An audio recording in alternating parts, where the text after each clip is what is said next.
Welcome to Telugu one news. నేను మహాలక్ష్మి. మనతో పాటు సీనియర్ అనలిస్ట్ భరద్వాజ గారు ఉన్నారు. వారితో మాట్లాడదాం. నమస్తే. ఇప్పుడు ఏపీలో ఎలక్షన్లు జరగబోతుంది. దానిపై కేంద్రం కీలక ప్రకటన చేసింది సార్. 2024 జూన్ 16కి అసెంబ్లీ ముగుస్తుందని తెలిపింది. దీనికి ఏంటి అసలు సూచన ఏంటంటారు ముందస్తుగా? అంటే అసెంబ్లీ ముగింపు అనేది అంటే కొత్త ప్రభుత్వం ఏర్పడిన పరిస్థితి చెప్తున్నారు. అదే తప్ప ఎలక్షన్కి కాదు, అది కాదంటారు. ఎలక్షన్కి కాదు, ఎలక్షన్ సమ్మర్లోనే అవ్వాలి. అంటే మేలో ప్రక్రియ రిజల్ట్ మనకు వచ్చింది లాస్ట్ టైం మేలోనే, కాబట్టి అదే పద్ధతిలో ఈసారి కూడా డిజైనింగ్ ఉంటుంది. రెండోది సమ్మర్లో ఎలక్షన్ పెట్టుకునే ప్రయత్నం చేయరు, ఎందుకంటే సమ్మర్లో కొంత కరువు ప్రభావం ఉంటుంది, అందుకని ముందే పెట్టేసుకుంటారు. లేకపోతే రైనీ సీజన్లో పెట్టుకుంటారు. అందుకని మ్యాక్సిమం ఏప్రిల్లోనే పోలింగ్కి వెళ్ళే అవకాశం అయితే ఉంది. అందుకనే మార్చిలో నోటిఫికేషన్ వస్తుంది అనేది వినిపిస్తున్నమాట. ముందస్తు అయితే లేదు, ముందస్తు లేదు. షెడ్యూల్ ప్రకారమే జరిపే ప్రయత్నమే చేస్తారు. ఏపీలో రెండు పార్టీలు కాన్ఫిడెంట్గానే ఉన్నాయి. ఇప్పుడు వైసీపీ టీడీపీ రెండు కసరత్తు చేస్తున్నాయి అభ్యర్థుల కోసం. వాళ్ళైతే కొత్త అభ్యర్థులను ఇంట్రడ్యూస్ చేసే ప్రయత్నంలో చాలా బలంగా ఉన్నారు. అంటే తెలంగాణలో జరిగిన తప్పు, కేసీఆర్ వైపు నుంచి జరిగిన తప్పుని సరి చేసుకుని సిట్టింగులని అవసరమైతే తీసేస్తున్నాడు ఆయన, జగన్మోహన్ రెడ్డి. టీడీపీ ఇలాంటి కసరత్తు చేస్తోంది అని అంటున్నారు, కానీ ఇప్పటిదాకా రిజల్ట్ బయటకు రాలేదు. ఎవరిని తప్పిస్తున్నారు, ఎవరిని ఉంచుతున్నారు అనేది ఇంకా తెలియలేదు. అంటే ఇంకా జరుగుతోంది. అంటే మొన్న జనసేనతో మాట్లాడారు, ఏంటి వాళ్ళ సీట్లు గొడవ అనేది. ఆయన కూడా ఇప్పుడు 2 చోట్ల పోటీ చేయటం లేదు అనేది. పవన్ కళ్యాణ్ భీమవరంలోనే పోటీ చేస్తాడు అనేది వినిపిస్తోంది. తిరుపతిలో కూడా చేస్తాడు అని అనుకున్నారు, కానీ అదేమీ మొన్న చర్చలో రాలేదు. అది మేబీ తిరుపతి టీడీపీ నుంచి పోటీ చేసే అవకాశం ఉంది. పవన్ కళ్యాణ్కి అంటే గతంలోనేమో ఆయన సోలోగా సీట్లు డిసైడ్ చేశాడు. కమ్యూనిస్ట్ పార్టీలతో టైఅప్లో ఉన్నాడు. అప్పుడు లెఫ్ట్ పార్టీలతో కలిసి వెళ్ళాడు ఆయన. లెఫ్ట్తో కలిసి వెళ్ళడానికి, టీడీపీతో కలిసి వెళ్ళడానికి తేడా ఉంటుంది. ఇది పెద్ద పార్టీ కాబట్టి వాళ్ళు ఇచ్చిన సీట్లలో సర్దుకోవాల్సి ఉంటుంది. గతంలో లెఫ్ట్ పార్టీలకి ఈయన కొంత వెసులుబాటు కల్పించినట్టుగా నడుచుకున్నాడు. ఇప్పుడు టీడీపీ వెసులుబాటు కల్పిస్తే అలా నడుచుకునే పరిస్థితిలో ఉన్నాడు ఆయన. అందుకని మొదట వినిపించిన తిరుపతి ఉండకపోవచ్చు, భీమవరం మాత్రమే ఖాయం. భీమవరంలో ఆయన పోటీ చేస్తాడు. మిగిలిన చోట్ల కూడా కొత్త అభ్యర్థుల కోసం కసరత్తులు చేస్తున్నారు. రెండోది, ఈ మధ్య కాలంలో టీడీపీ కష్టకాలంలో ఉండగా, పర్టికులర్గా చంద్రబాబు అరెస్ట్ అయిన తర్వాత ఎవరైతే బయటకు వచ్చి బలంగా మాట్లాడారో వాళ్ళని అకామిడేట్ చేయాలనే ఆలోచనతో కూడా చంద్రబాబు ఉన్నట్టుగా కనిపిస్తోంది. అయితే వాళ్ళ కెపాసిటీస్ ఏమిటి, క్యాపబిలిటీస్ ఏమిటి, వాళ్ళు ఏ మేరకు ముందుకు నడపగలరు, దీనికి సంబంధించిన కసరత్తు ఏదో చేస్తున్నాడు ఆయన. అందుకని కొంత డిలే అవుతోంది, కానీ జరుగుతోంది. ఇంటర్నల్గా వాళ్ళు మేధోమథనం జరుపుతున్నారు. వైసీపీ బయటకు మాట్లాడుతోంది. ముందే ప్రిపేర్ అయి ఉన్నాడు ఆయన. చంద్రబాబు నాయుడు అరెస్ట్ దగ్గర నుంచి ఎలక్షన్కి వెళ్ళిపోయాడు జగన్మోహన్ రెడ్డి. టీడీపీ ఇప్పుడు పెడుతోంది. అందుకని ఆ గ్యాప్ ఉంది రెండు పార్టీల మధ్య. ఎలక్షన్ ఏప్రిల్ పూర్తి సమ్మర్ రాకముందే ఎన్నికల అంటే పోలింగ్ వరకు కంప్లీట్ చేస్తారు.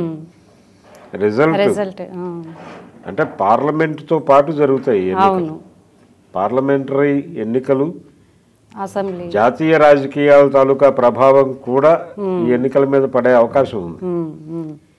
జగన్మోహన్ రెడ్డి సోలోగానే పెడతానని చెప్తున్నాడు ఆయన. బీజేపీ ఎటు ఉంటుంది అనే దానిలో చిన్న కన్ఫ్యూజన్ ఉంది. బీజేపీ కూడా సోలోగానే పోటీ చేస్తుందని నేను అనుకుంటున్నాను. టీడీపీ వైసీపీ కూటమిగా పెడితే లెఫ్ట్ కూడా అటు కలవచ్చు.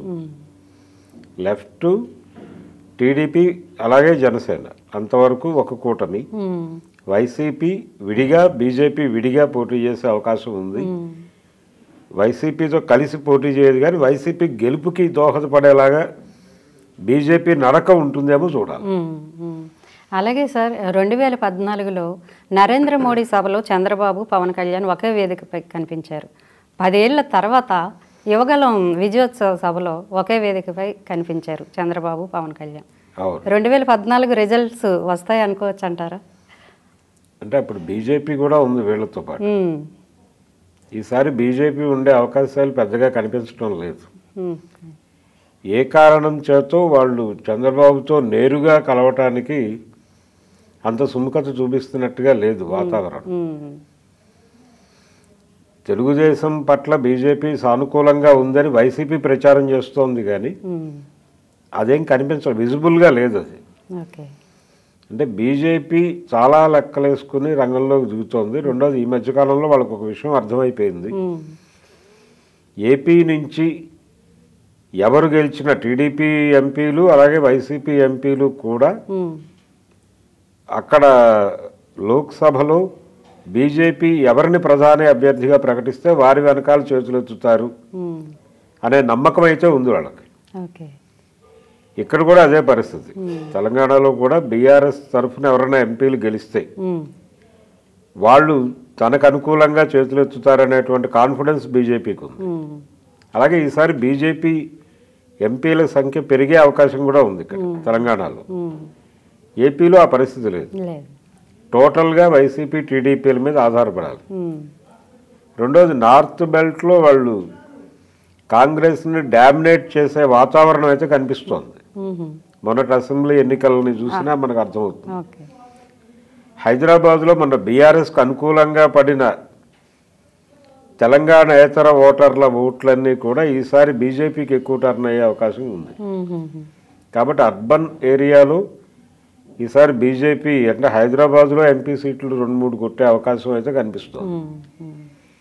ఇవన్నీ చూస్తే వాళ్ళు టీడీపీ జనసేనతో కలిసి వెళతారా అనేది అనుమానమే.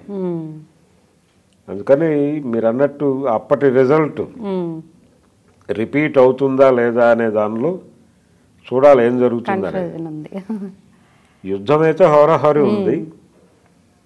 బీజేపీ ఒంటరి పోరులో ఉంటుందా లేదు వీళ్ళతో కలుస్తుందా అనే దాన్ని బట్టి కొంత వాళ్ళకి పెద్ద ఓట్ బ్యాంక్ కూడా లేదు నిజానికి. అక్కడ ఇతరత్ర ప్రభావాలు వేయగలరు అనేది ఒకటే. ఒకవేళ టీడీపీ జనసేన గెలిస్తే ఒక రకంగా బీజేపీకి కూడా చెక్ పెట్టినట్టే. అందుకని ఆ గెలుపు సాధ్యమైతే బీజేపీకి చెక్ పెట్టడం అవసరం. అంటే వాళ్ళకి ఓట్ బ్యాంక్ లేని చోట కూడా రకరకాల పద్ధతుల్లో వాళ్ళు ఇన్ఫ్లుయెన్స్ చేసే ప్రయత్నం చేయటం అనేది ఏపీ రాజకీయాల్లో చాలా ఎక్కువ కనిపిస్తుంది. అంటే 2 తలుపుల విధానాన్ని అనుసరిస్తున్నారు వాళ్ళు మొదటి నుంచి. 2014లో వాళ్ళు టీడీపీతో కలిసి వెళ్ళారు. టీడీపీ గవర్నమెంట్లో వాళ్ళు క్యాబినెట్లో పోస్టులు తీసుకున్నారు. అలాగే కేంద్రంలో వీళ్ళకి కూడా అవకాశం ఇచ్చారు. ఆ టైంలో కూడా బ్యాక్ డోర్లో జగన్మోహన్ రెడ్డిని ఉంచారు వాళ్ళు. జగన్మోహన్ రెడ్డితో సంబంధాల్లోనే ఉన్నారు వాళ్ళు, దూరం పెట్టలేదు. ఇప్పుడు కూడా అదే ధోరణి ఉంది. వాళ్ళు జగన్మోహన్ రెడ్డికి అనుకూలంగా ఉండటం కోసమే విడిగా పోటీ చేసే అవకాశం ఉంది బీజేపీ. జగన్మోహన్ రెడ్డితో కాదనుకుంటే అప్పుడు టీడీపీ అలయన్స్తో కలిసే అవకాశం ఉంది. అప్పుడు కూడా వాళ్ళు జగన్ని పూర్తిగా దూరం పెడతారని అనుకోవడానికి లేదు. ఎవరితోనైనా వ్యూహాత్మక స్నేహం చేయటం అనేది బీజేపీ ప్రోగ్రాం. అందుకని 2014 రిజల్ట్ ఏ మేరకు రిపీట్ అవుతుంది అనేది చూడాలి. Thank you sir. Thank you అండి.